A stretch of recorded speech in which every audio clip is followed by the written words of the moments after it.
Hi, this is Siddharth Aluwalia. Welcome to the 100x Entrepreneur podcast series. Today I have with me Kanwaljit Singh, Managing Partner, Fireside Ventures. Welcome, sir, to the podcast. Thanks, Siddharth. My pleasure to be joining you today. Sir, we'd love to know more about Fireside Ventures and about your personal journey as well.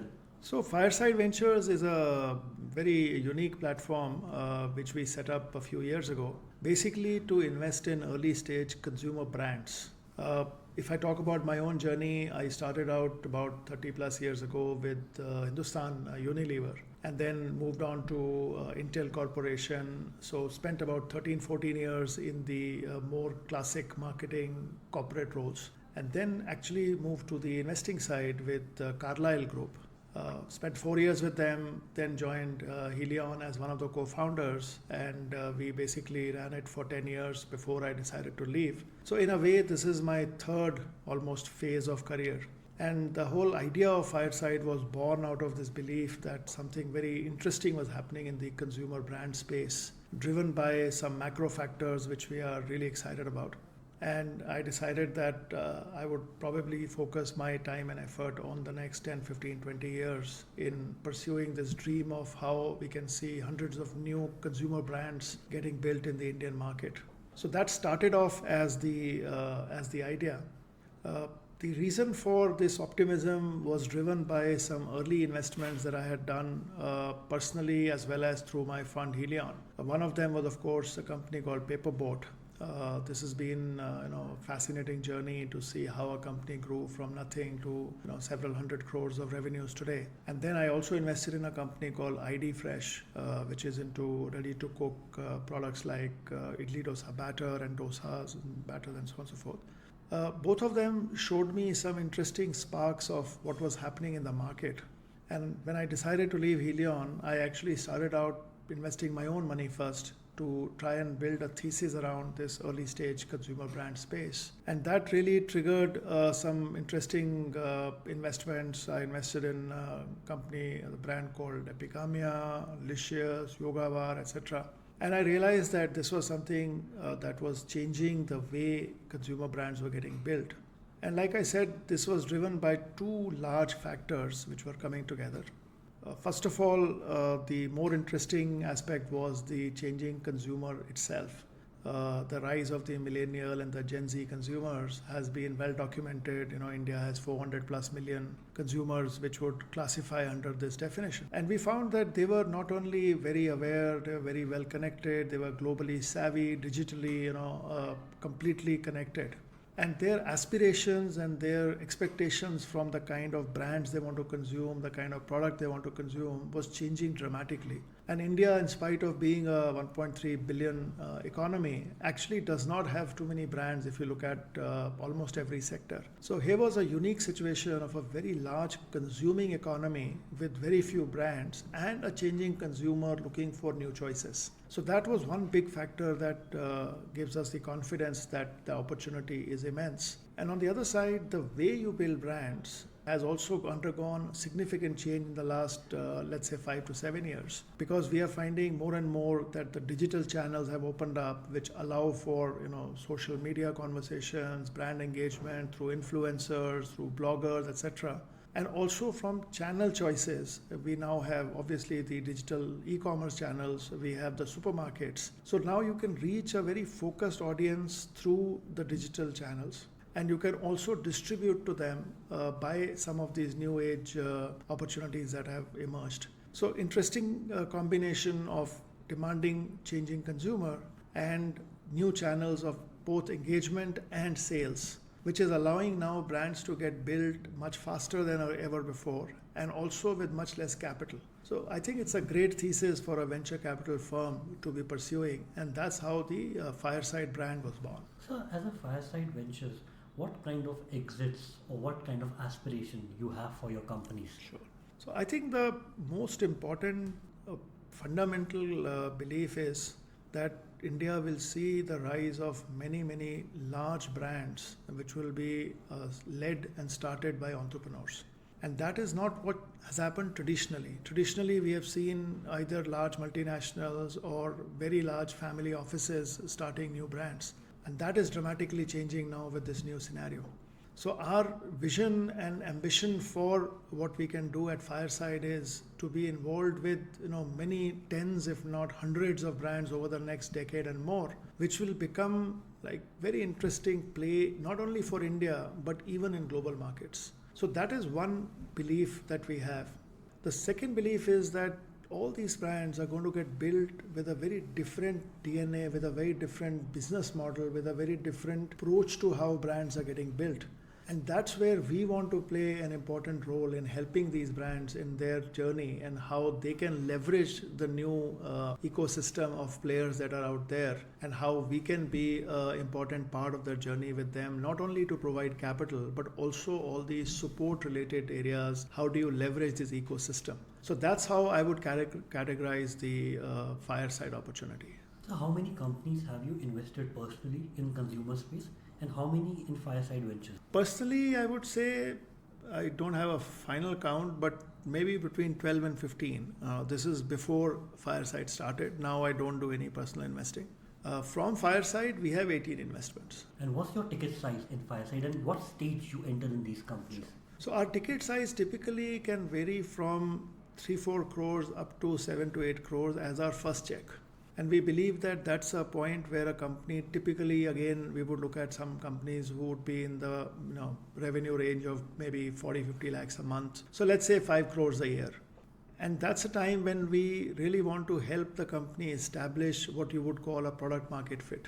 So our money comes in, our expertise, our knowledge of the ecosystem and how to build the brand comes in to really help the company to achieve that most important understanding of what is really driving their success. What are the key metrics? Who are the consumers? Why are they buying? Those kind of questions are answered. Once we get comfort around that, then we write a much larger check, typically which could go from 15 to even 20 crores of rupees. So in a company that is showing all the right elements of success and the basic DNA that we believe can build a large business, typically we would write up to 25 crores of capital from our side.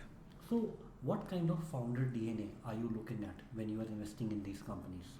That's an interesting question because, obviously these are businesses which are in a sense fairly execution heavy. But on the other hand, they're also trying to disrupt the traditional way brands have got built, the traditional markets that are out there. So we are looking for an interesting combination of somebody who has both the vision to build a large business, who's willing to experiment, who's bringing in a lot of passion for what they believe in. And that belief system is what we look for. And if you see most of our companies, the founders will almost reflect the philosophy of the brand that they are building. And then of course we look for execution capability because this one is a brick by brick business to be built. So if you can get confidence that the founding team, which typically we find is 2, maximum 3 people, if they can bring this interesting combination of a long-term vision, the ability to see the big picture, to disrupt the markets, and also strong execution capability, then that becomes a very good DNA for us to back. So there are 3 things. One is the product, the second is the distribution, and the third is the market timing. Would you like to throw more about how you are seeing these 3 things? Sure. So I think let's start with the market timing first. What we find as most interesting is that almost the entire consumer wallet of spend is getting disrupted. So when I started out my own personal investing, there was a lot of investments I did in, say, food and beverages. So all the names that I was talking about. But today we have seen companies across food and beverages, personal care, fashion, lifestyle, home products. So at one level, the market timing seems to be universal. I mean, every sector of consumer demand or consumption is almost ripe for disruption. So I would say that becomes like the big umbrella of opportunity, and that's why we are seeing so many investments. Typically we see 70 to 80 new companies every month, which then we have to put a evaluation around that. On the product side, obviously a lot of the innovation does rest on the product. But more than the product, we are also looking for what is the story behind the product, what is the brand story, what is the connect that you can build with the consumer. So if you take an example, say, of a MamaEarth, which is a baby product and meant for pregnant moms and the infant child. The story is that the founders, which is a husband-wife team, actually when they had their own first baby, they could not find appropriate products in the market, and that prompted them to start MamaEarth. So that's a very emotional connect with the consumers, because they believe that for a founding team who themselves have faced this problem, who are solving it as if they are doing it for their own child, it's a very different connect than a large multinational, which is obviously the emotional connect is not that high. Then obviously you have to make sure that this trust that you're building with the community, you have to deliver through high quality of product. So what MamaEarth did is they actually ended up creating this whole concept of Made Safe, which is a certification firm which certifies every product they sell. And that is a guarantee that this product has been made with natural ingredients, there are no toxins, it's been made with the right processes. So you translate what you have built as your personal commitment into the product story. Coming to your last point about distribution is interesting because it is probably getting disrupted the most. And one of the most interesting learning for us has been that no matter what the category, the online channels present a great way for a company to get started. It could be your own website, it could be some of the large marketplaces like Amazon and Flipkart, or it could be even specialty sites like the Nykaa, the First Cry, etc., etc. But the way we see it is, we believe that online marketplaces and your own website is like a live laboratory, because not only are you selling there, but you're also learning as you go along. What kind of consumer feedback, what kind of trials, what kind of ratings that you get on your product, and allows you to do mid-course correction and identify what are your better selling products while you continue to build the consumer engagement. So what's your purpose in life? My purpose in life at one level was very strongly driven by just working with entrepreneurs. When I left my job at Intel and I moved to the investing side of things, it was a slightly contrarian move because I was in a very interesting industry. I was on my way to achieve great things within the corporate world. So making this almost a 90-degree shift in career was not because I suddenly believed that I was a great investor. It was more because I believed that I wanted to work in the entrepreneurial ecosystem. So my passion last 20 years has been really working with entrepreneurs. That's really what drives me the most. And then the consumer space, where I started out with Hindustan Unilever, and obviously it's like a first love. When you combine the two, it gives you a tremendous amount of satisfaction. It's an area of passion for me. So it becomes almost like your day job is something that you're passionate about, which is a very positive opportunity. So what's your routine look like, daily routine? Daily routine is actually, I wouldn't say there is any specific routine. You meet a lot of companies, so I would say 50% of the time really goes in meeting new entrepreneurs, either on talking to them on the phone, getting to understand their business. And because I've been in the market or been working for the last 30 plus years, there's a large network, so we get to meet very interesting companies and very interesting people through just a lot of referrals which come in. So I would say more or less 50% of the time is linked to that. Rest of it is obviously a big chunk of it goes in working with the portfolio companies. We really believe that we can be great partners for our companies, and we want to spend as much of hands-on time with them as against just do periodic reviews. So I would say the second big chunk will always be dedicated to portfolio companies, and then you're also building an ecosystem, so working with partners like Amazon, Facebook, YouTube, Big Basket, etc., etc. So these would be the three, I would say, big chunks of time. And then of course working with the team and building the team, and how do you create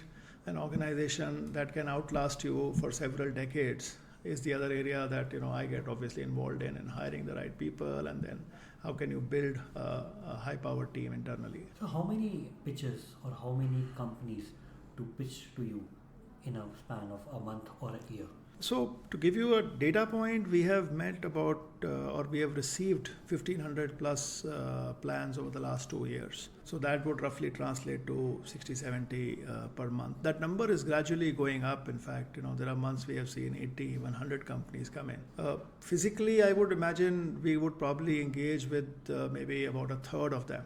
So let's say 30, 40 companies every month we would spend some time in having conversations with. And then as you deep dive and you start evaluating, eventually I think our hit rate would be more like 1 in 70, 1 in 80 kind of investment. So we have done 18, we have seen 1500. So that's a good way of defining it. So when consumer entrepreneurs approach you, what kind of advice do you have for the market sizing or for the entire brand story which you are strongly believe in? Even if you don't invest, what do you advise?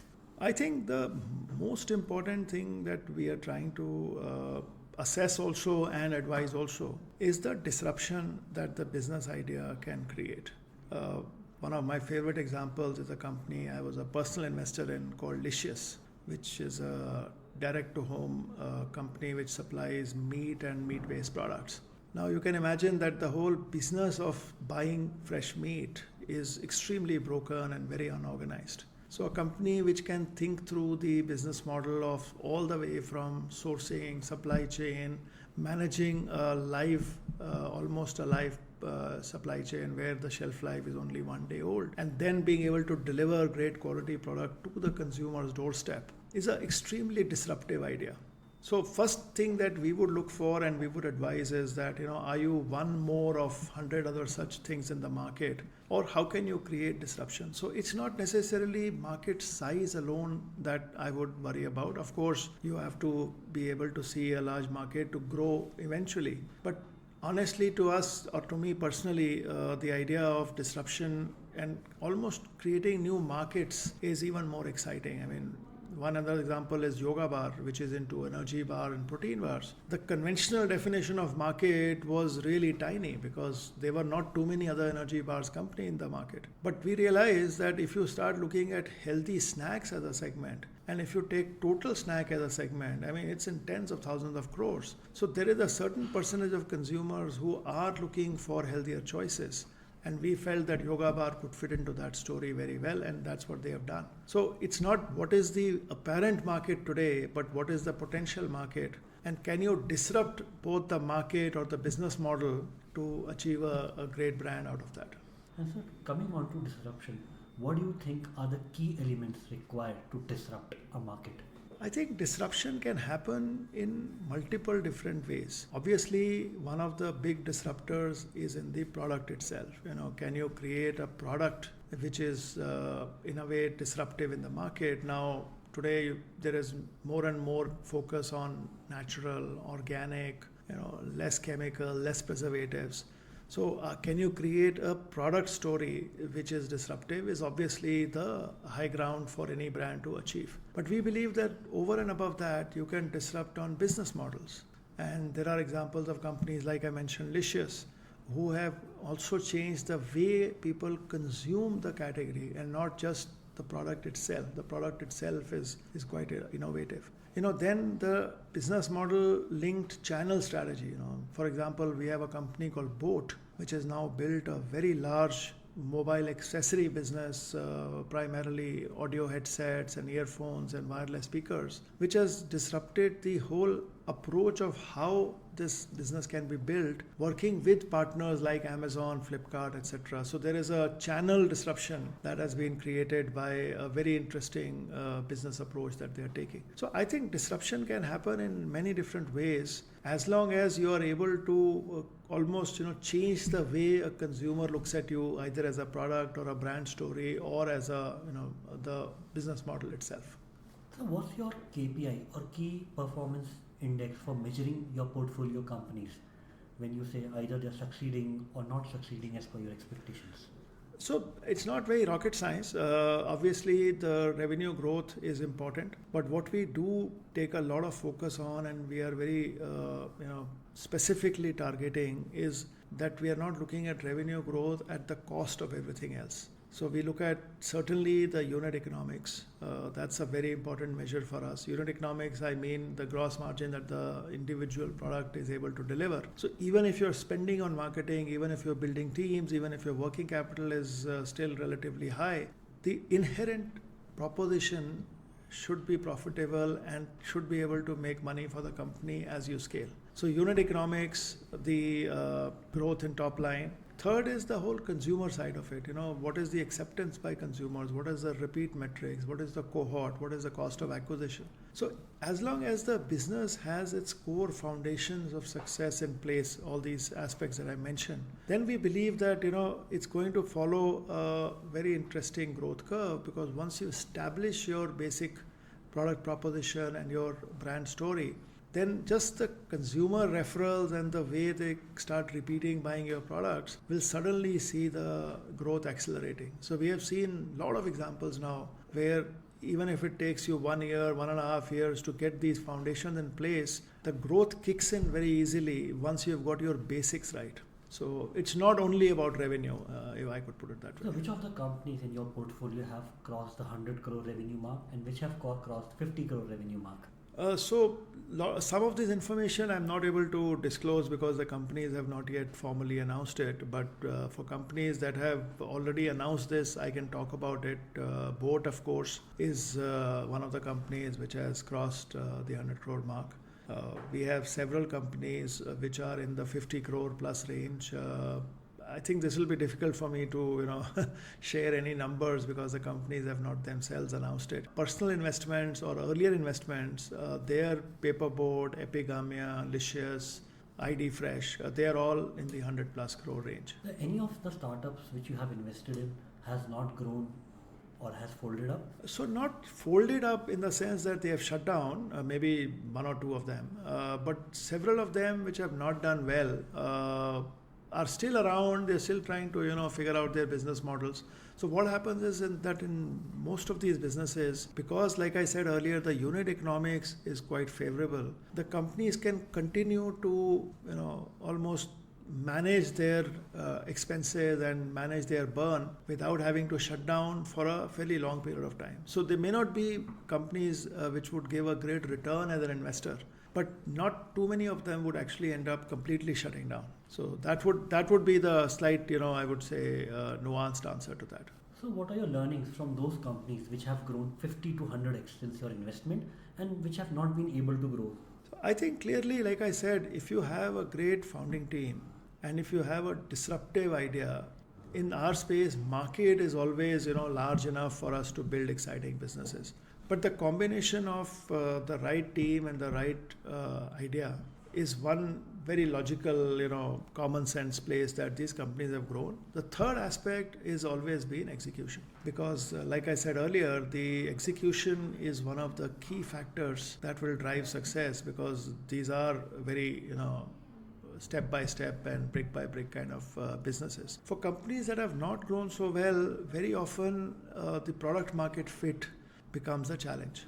And we also realize that, in literally a year and a half's time frame, you can get a good sense on how the market is reacting to your product. If the product itself is not good enough, if the price points are not relevant, or if there is too much competition and you're not able to create your differentiation. Those are very much the factors that will create the, either slow growth or impact the overall performance. So after you putting in a Series A and a seed check, do these companies require several rounds of capital to reach a large scale? Yes, they do. So we believe that the typical point of entry, either we have co-investors who join us in the Series A itself, or we have Series B round of investing. And interestingly, the type of investors that are coming on board and participating with us is actually a very wide set of investors. So we have the more traditional VCs. So we have done a deal with Stellaris. We are talking to several other VCs for other deals. Recently, one of our companies got picked up by Surge, which is Sequoia's new platform.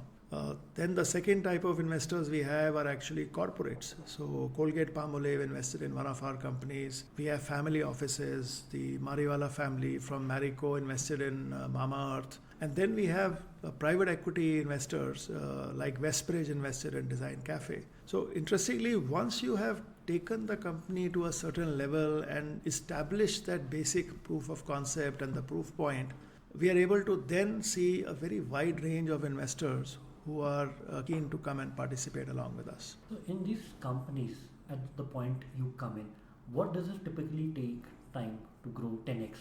So typically what we are seeing in the market now is As a thumb rule, we believe that we can participate in a company which comes in at say 5 to 10 crores of revenue and help them achieve 100 crore revenue in about 5 years. So that's our thumb rule norm that we are following now. And typically you can probably cross 50 crores in about 3 years time frame. So what common mistakes have you seen your portfolio founders make, which you have learned from and now advise to the new founders? I think the biggest mistake is clearly trying to chase growth at any cost.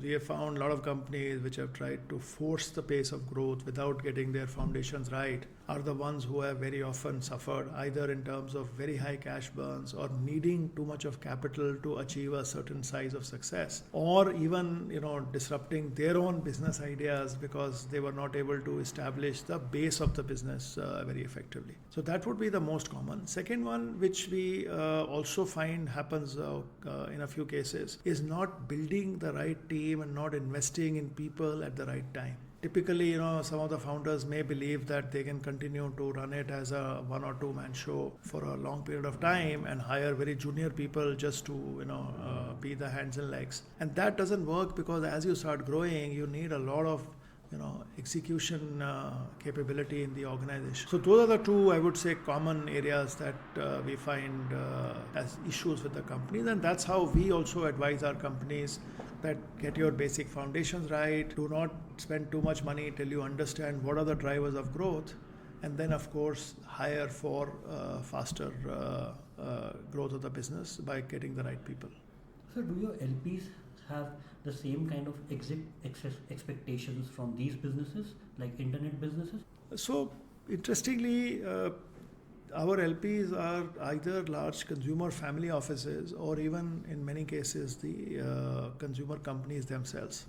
And we have publicly announced that the Premji Invest and the Mariwala family and Unilever and ITC, these are some of our investors. So I think they are all expecting obviously good financial returns, and that's what we are committed to deliver. But there's one big difference between, say, a typical tech VC portfolio and our portfolio. We believe that we will see anywhere from 60 to 70% of our companies with successful outcomes. So our dependence on one single success or two single success companies which will do significantly high returns at the cost of some of the others not being able to do well is very different in our case, because we believe that once you have crossed a certain size and scale, most businesses will deliver positive outcomes. So I think overall expectation of return and IRRs and performance is very much similar to any other VC. The expectation is that we will have a lot more successful companies out of our portfolio, and we may still have some significant successes, which is the top 20%, but we will also have another 50-60% of companies which will all be successful. So what's your highest aspiration for your portfolio companies? To go IPO or to be a profitable private business? What is that? I think the first aspiration is neither of the two, is really can you build long-lasting brands? Ultimately, all of us, both from us and the entrepreneur's point of view, are passionate about building brands. And we believe that if you can build a brand that can sustain itself for several decades, even more than a few years, then that is really a dream achieved for all of us. Now, if that objective is met, then the journey of an investor who's along the ride with the company could be through an exit by a strategic, or through an exit by a private equity buying you out, or even in some cases through an IPO. But the bigger vision is that how can, at Fireside, we be part of, say, the next 25 iconic brands that get built out of India. Has the fund seen any exits till now? So we had one exit. The fund is only 2 years old, so a little early to talk about actual numbers. But we did have one exit, which was a company called Quick24. This was a vending machine business, very interesting concept, which was acquired by Big Basket last year. And so what's your typical roadmap for these founders? At what stage they should be hands-on with every department in the company? And what stage they should delegate and start focusing maybe on investor relationships, or be the face of the company and outsource or delegate most of the functions? So, see, like I said, we come in very early. So, our point of entry is actually typically 5 crore of revenue, pre Series A round of investing. So, certainly, we see the entrepreneurs being very hands on and very involved in every aspect of business, all the way through Series A, even up to Series B. So, our journey with them is really, getting the founders to be more and more capable and more 360 in how they understand every aspect of business. But like I said earlier, one of the things that we are very conscious about is you start bringing in senior leadership into the organization so that by the time you are at a 50 crore run rate, you have enough strength of people in your team who can do the day-to-day business on an ongoing basis. And the founders, I think they probably need to start then thinking about the vision of what next, what are the new areas of growth, what are the new ways of building the business further, rather than just running the day-to-day business. So can you focus on some journeys like Vahdam Teas, Bombay Shaving Company, MamaEarth?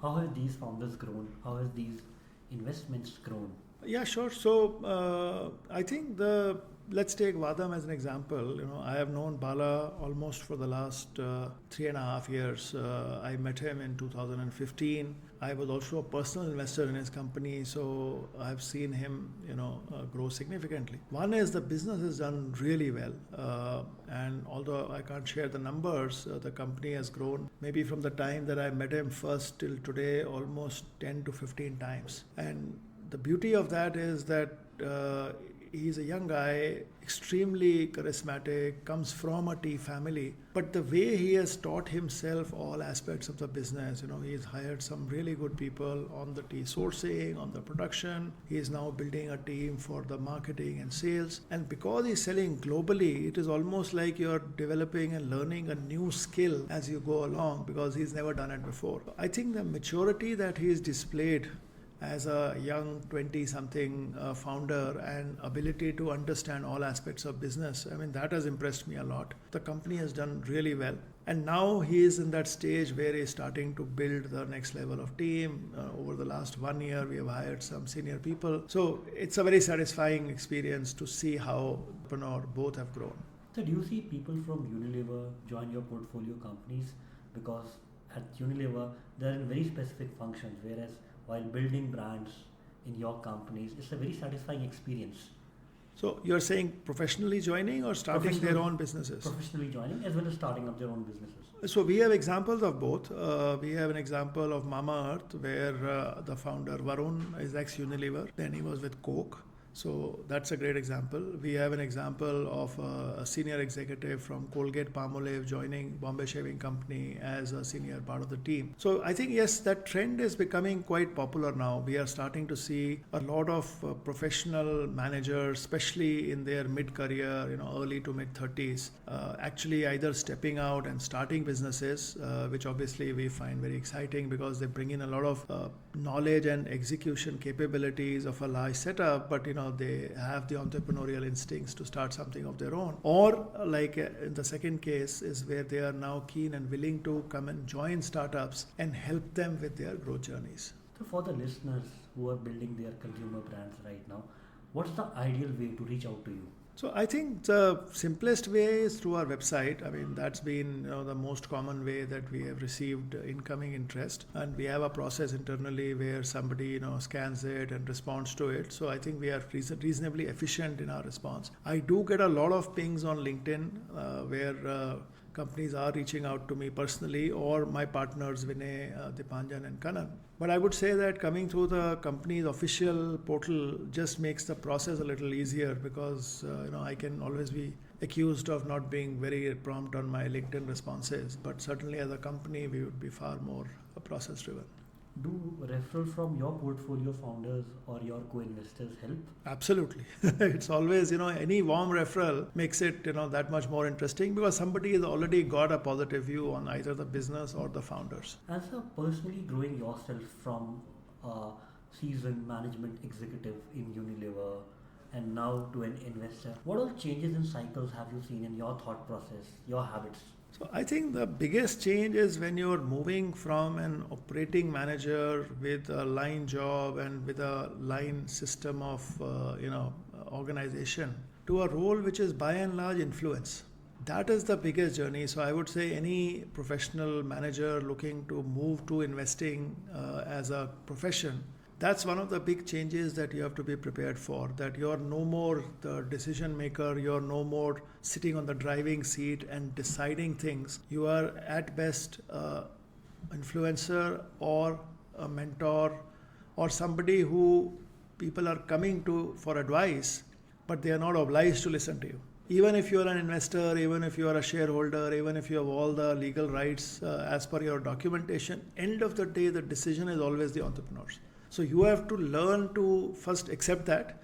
And second is then find ways to influence the entrepreneur through your learning and through your experience without him or her feeling like you're imposing on them. So I think to me, that was the biggest change that happened.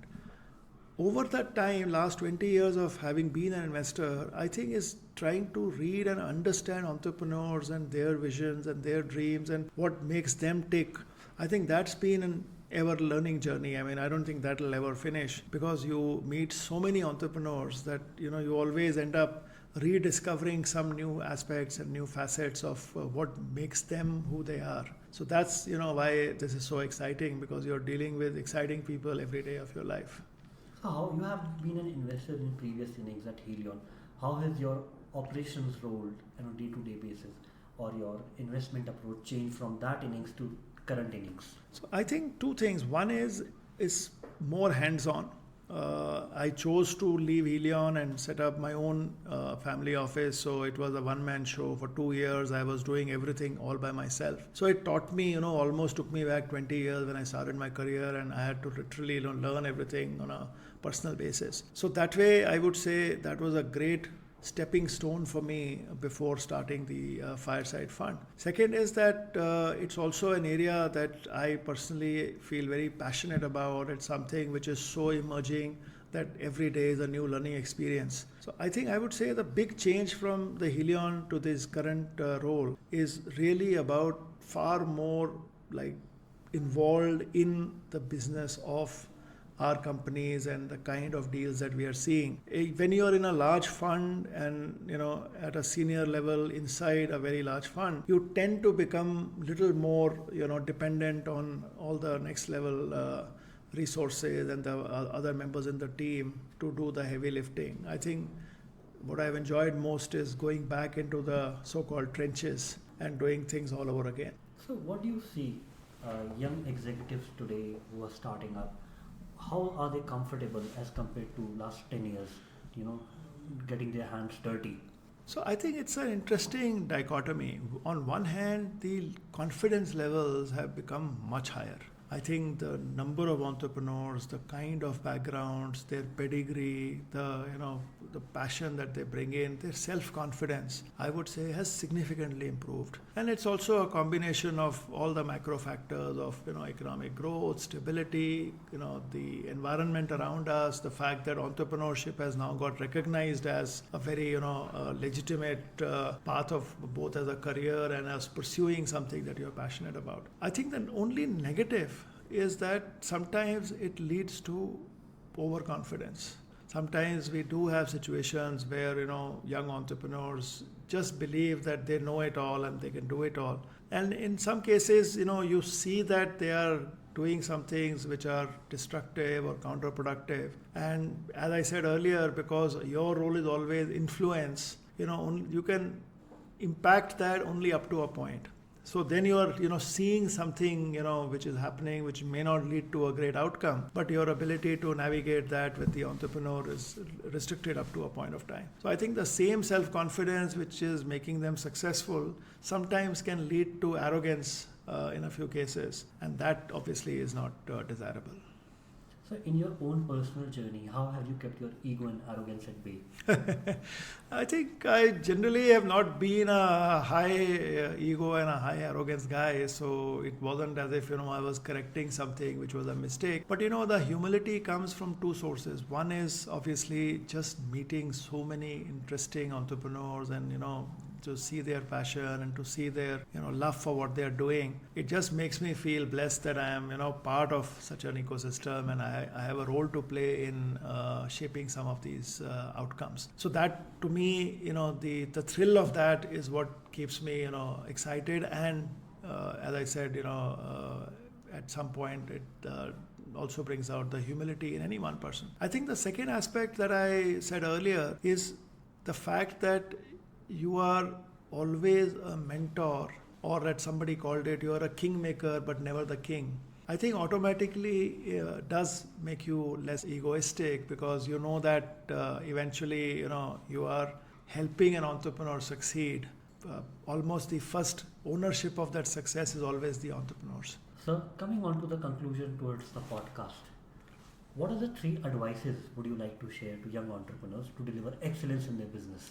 So I think the first advice for any entrepreneur I meet is to do something that you are passionate about. It's not about the money, it's not about how big a brand you build, it's nothing else matters more than how much you believe in what you're doing. And that's what we also look for. I think passion in what you're doing is ultimately the most satisfying aspect of being an entrepreneur. I mean, that's something that you can pursue as a day job, unlike in a corporate role where you may be doing something which is paying you a lot of money, but your heart and your passion is not in it. So first advice would always be, just pursue your passion. If you want to be an entrepreneur, then the reason to be an entrepreneur should always be that you are pursuing something that you are passionate about. I think the second advice I would give is, don't always worry about or think about scale and size, because that will come once you get your basics right. So focus on getting the foundations right, focus on getting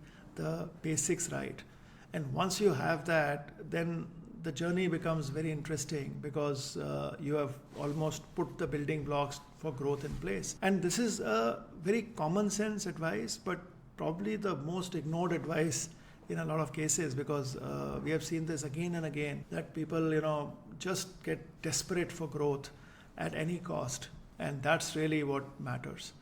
The third advice is, not every company need to be a unicorn or a multi-billion-dollar outcome, and therefore just the fact that you're doing a entrepreneurial venture for the sake of raising a lot of money and exiting and making a lot of money is no reason to become an entrepreneur. I mean, that's the outcome rather than the reason to get started. So a lot of times, we meet entrepreneurs where our advice is, don't raise VC money. I mean, you have a great business, you have a great idea, you're doing well, actually manage to grow it on your own steam. Go to an investor only when you truly believe that you need the money that you require, and not just as that's the outcome that I am trying to achieve, is raising more capital. So those will be some of the things I would advise here. Thank you so much, sir. Your wisdom, your clarity of thought inspires us. Oh, pleasure. Hope the listeners enjoy as much as I did. No, thanks for that. This has been a great experience, and my best wishes to you guys, and of course all the entrepreneurs who have bothered to tune in.